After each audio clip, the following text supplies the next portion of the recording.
My spiritual journey begins from Vijayawada to Guntur. విజయవాడలో Kanakadurga temple, Indrakeeladri మీద powerful Durga అమ్మ దర్శనం. Next Panakala Narasimhaswamy temple. ఇక్కడ మీరు ఎప్పుడూ విని ఉండరు, స్వామికి ప్రసాదం పానకమని.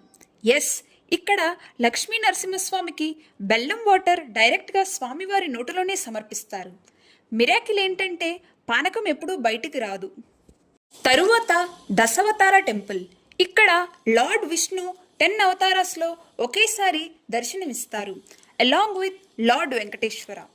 పక్కకి వెళ్తే Jain temple, very peaceful place and old carvings.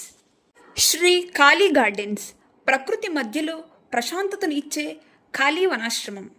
ఇక్కడ అట్మాస్ఫియర్ చాలా డిఫరెంట్, నేచర్లో డివోషన్ మిక్స్ అయి స్పిరిచువల్ ఎనర్జీని ఫీల్ అవుతారు.